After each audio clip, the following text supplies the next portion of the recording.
You know why they can't handle you? Because you're not like them, and that's not a bad thing. That's a wonderful thing. I want to tell you something important today. Most folks go through life trying to fit in. They follow the crowd. They do what everyone else does. But not you. You got that spark, that little something extra, that thing that makes you stand up when others sit down. That makes you speak up when others stay quiet. That makes you take a chance when others play it safe. And let me tell you, that makes some people very uncomfortable.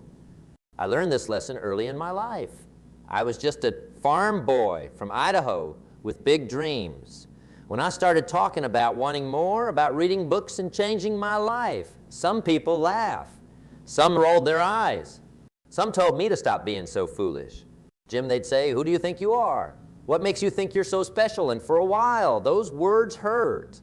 For a while, I wondered if they were right. But here's what I figured out. And what I want you to understand today, when people can't handle you, it says more about them than it does about you. Most people are scared. They're scared of change. They're scared of risk. They're scared of standing out. So when they see someone who isn't afraid, someone like you, it holds up a mirror to their own fear. And nobody likes to be reminded of their fear. Think about crabs in a bucket. When one crab tries to climb out, the other crabs pull it back down. Not because they're evil, but because your climbing makes them question why they're not climbing too. I remember when I first started giving talks, there were plenty of folks who said, "Who does he think he is? Why should we listen to him?" And I could have let those voices stop me, but I didn't. Because I understood something powerful. I understood that being different isn't just okay. It's necessary. It's necessary for growth. It's necessary for success. It's necessary for living a life that matters. Now, being different isn't about being flashy or controversial, just for the sake of it. Being different means having the courage to be who you truly are. It means standing by your values. It means pursuing your dreams, even when others don't understand them. You know, I've spent time with some of the most successful people in the world, and you know what they all have in common? They're all a little bit different. They all zigged when others zagged. They all followed their own path. They all listened to that quiet voice inside that said, "There's another way." But here's the thing about being different. It comes with a price. Oh yes, there's always a price. The price is that some people won't like you. Some people won't get you.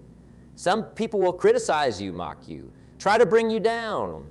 And that's not easy to handle. We're social creatures. We want to be liked.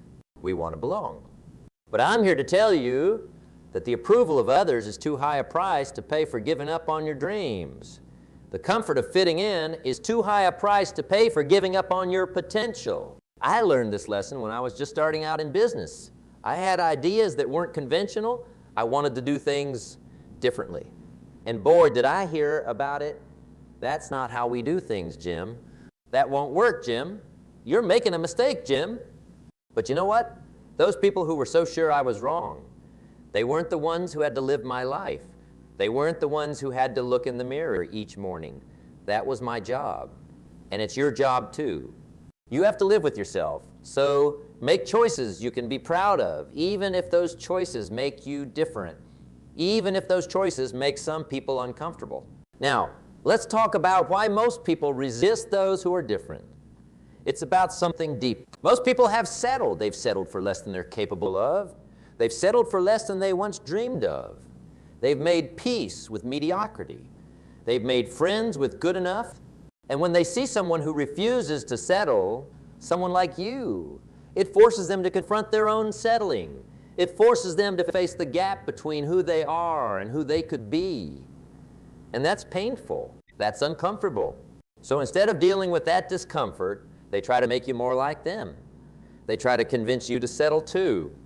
Be realistic, they say. Don't get your hopes up, they warn. Who do you think you are? They asked. But here's what they don't understand. You're not being unrealistic. You're refusing to accept artificial limits. You're not getting your hopes up too high. You're refusing to aim too low. You're not thinking too much of yourself. You're refusing to think too little of yourself. And that's why they can't handle you. Because every time they look at you, they're reminded of their own unfulfilled potential. They're reminded of the dreams they gave up on. They're reminded of the person they could have become. That's a tough pill to swallow. So instead of swallowing it, they try to change you. They try to make you more reasonable, more practical, more like them. Don't let them. Don't let anyone talk you out of your dreams. Don't let anyone convince you to be less than you can be. Because the world doesn't need more people who are all the same. The world needs people who are brave enough to be different. The world needs people who are bold enough to stand out. The world needs people like you. Now let's talk about the price of pursuing excellence, because there is a price. Oh yes, there's always a price. When you choose to pursue excellence, you choose a harder path. You choose to get up early when others are sleeping. You choose to study when others are partying. You choose to save when others are spending. You choose to work when others are playing. And that's not easy. That's not comfortable. That's not always fun. I remember in my early days watching my friends go out on Friday nights while I stayed home to read and learn and grow. I remember seeing them buy new cars and new clothes while I invested in my education and my business. I remember hearing them talk about TV shows and sports games while I talked about ideas. And was it hard? Yes. Did I sometimes feel left out? Yes. Did I sometimes wonder if I was making the right choice? But I also knew something they didn't know. I knew that temporary sacrifice leads to long-term gain. I knew that short-term discomfort leads to long-term success. I knew that the price of being different today would be worth the reward of being extraordinary tomorrow. And I was right. The friends who were partying while I was working, many of them are still in the same place they were 20 years ago. The people who were spending while I was investing, many of them are still living paycheck to paycheck. The folks who were killing time while I was using time, many of them are still wondering where their time went. Now, I don't say this to judge them. We all make our choices. But I say this to reassure you. The price you're paying now for being different, it's worth it. The ridicule, the loneliness, the hard work, it's all worth it. Because one day, you'll look back and realize that the very things that made you different are the very things that made you successful. The very things that made you stand out are the very things that made you stand up.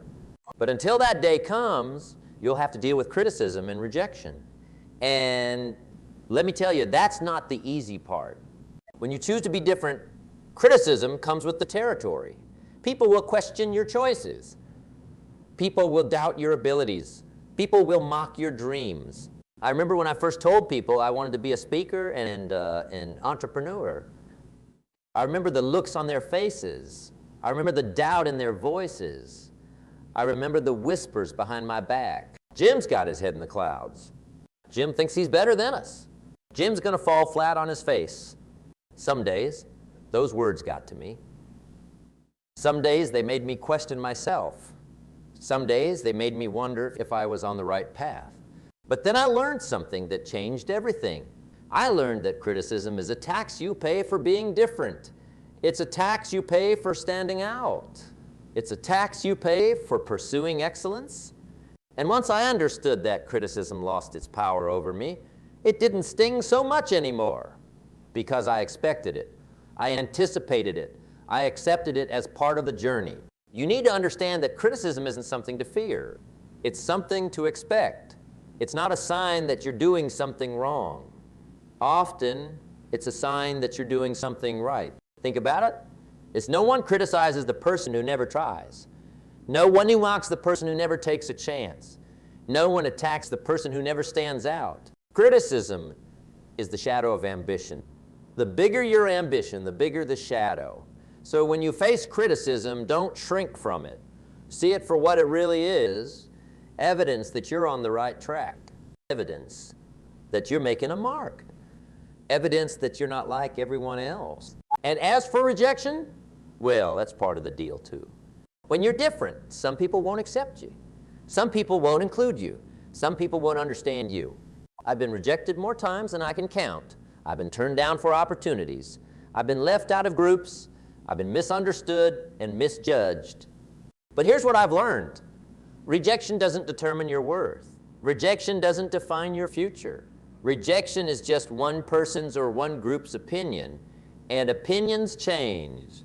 The very people who reject you today might come asking for your advice tomorrow. The very organizations that turn you down today might beg for your involvement tomorrow.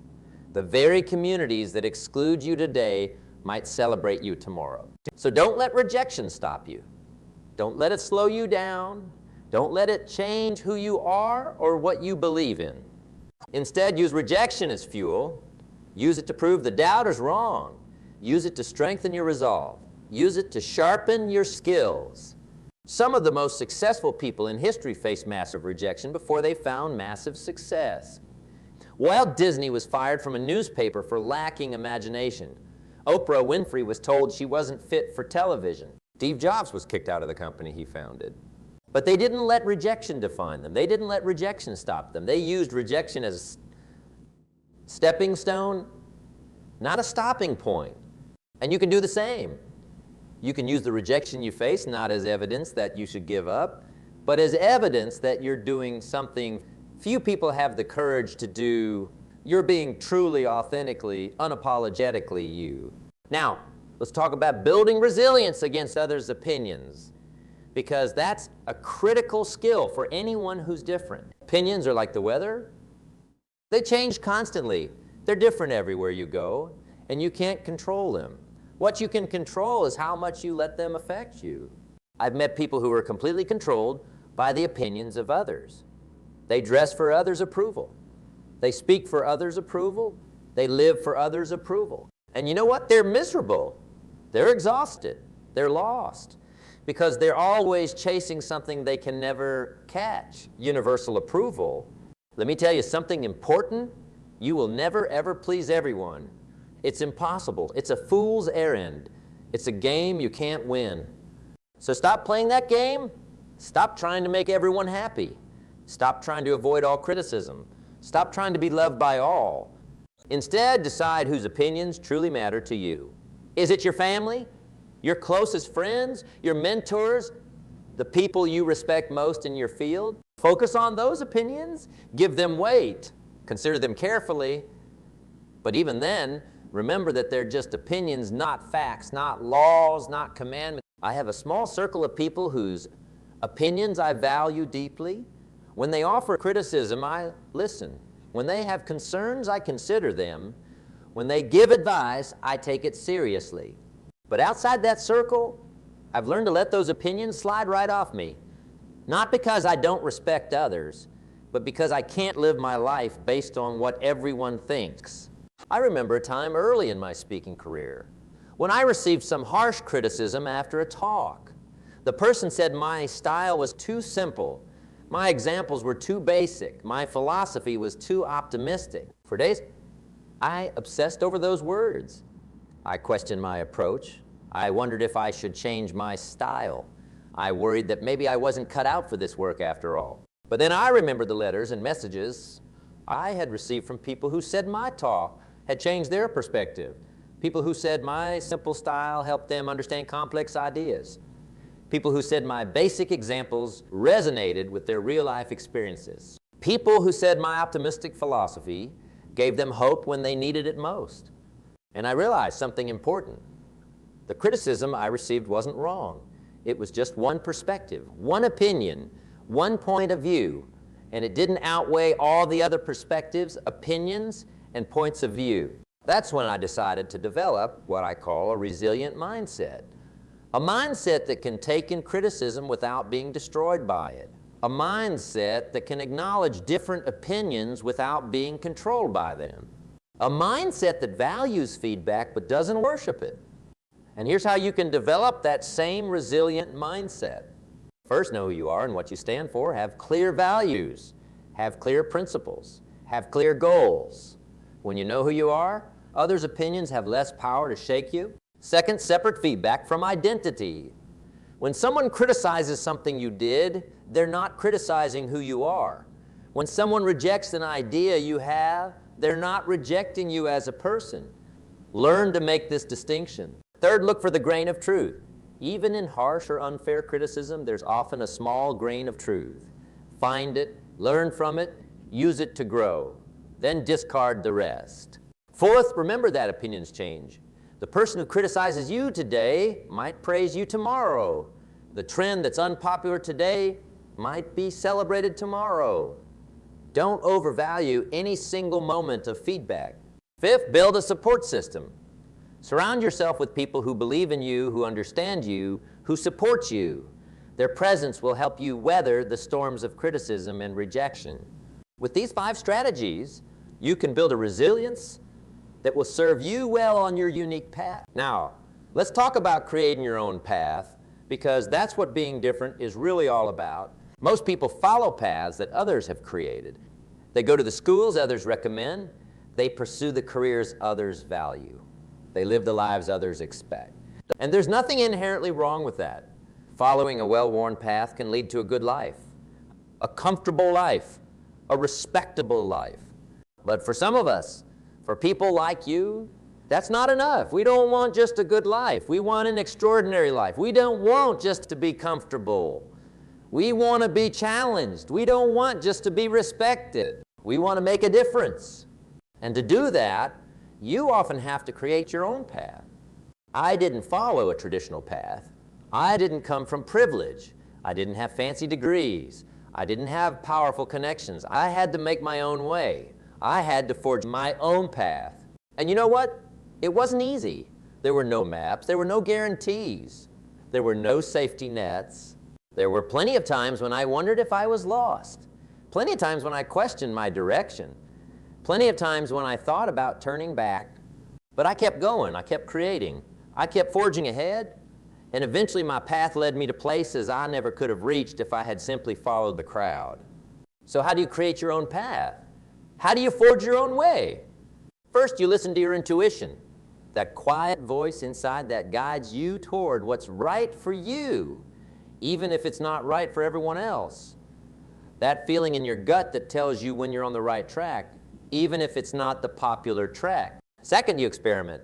You try things. You take chances. You step out of your comfort zone. You don't have to have it all figured out before you start. You don't have to see the whole path before you take the first step. You just have to be willing to move forward, to learn as you go, to adjust your course as needed. Third, you learn from everyone, but you copy no one. You take inspiration from others' journeys, but you don't try to replicate them exactly.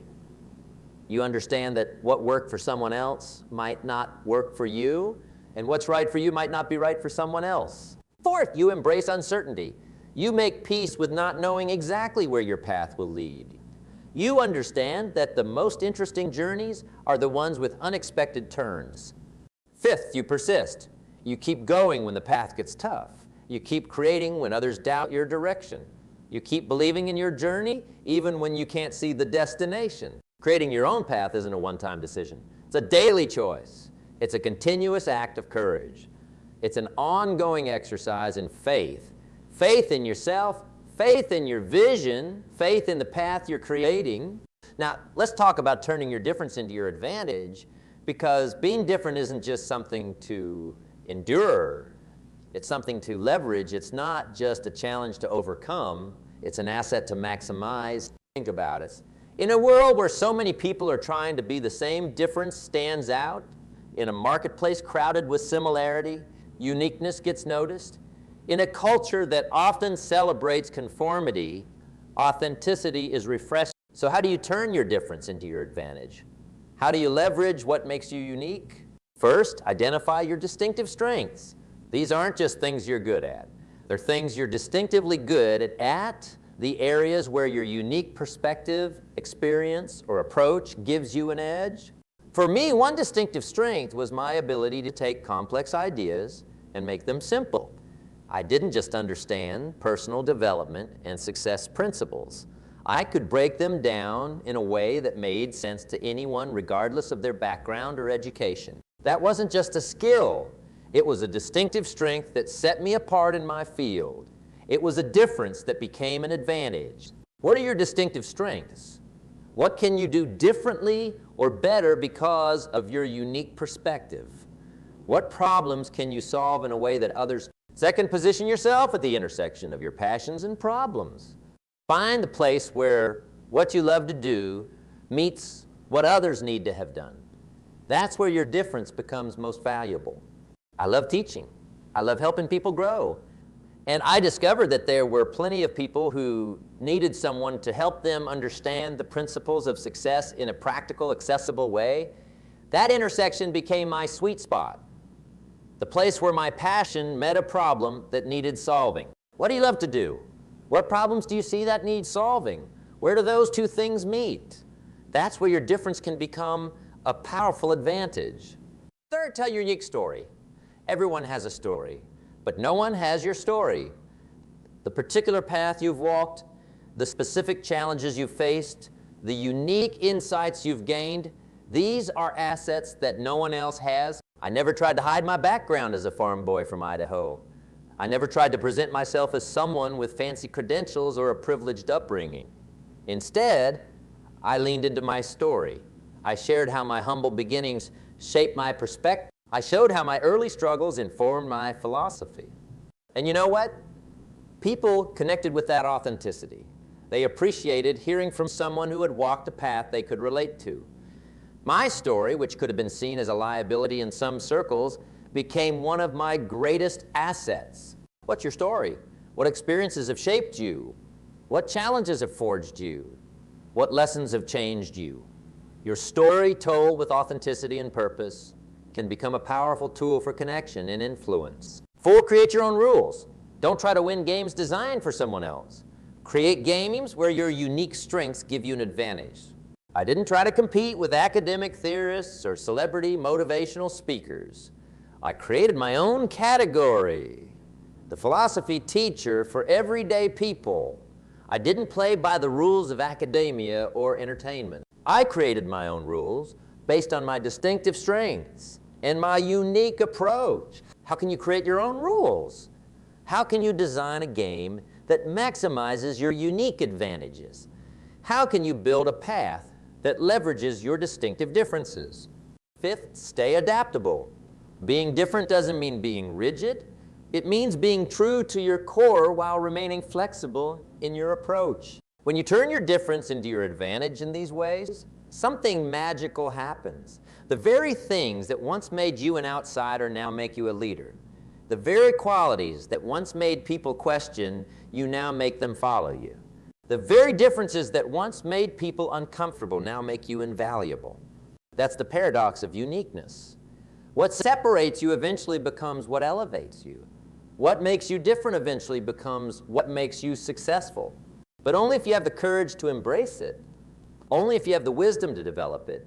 Only if you have the persistence to leverage it.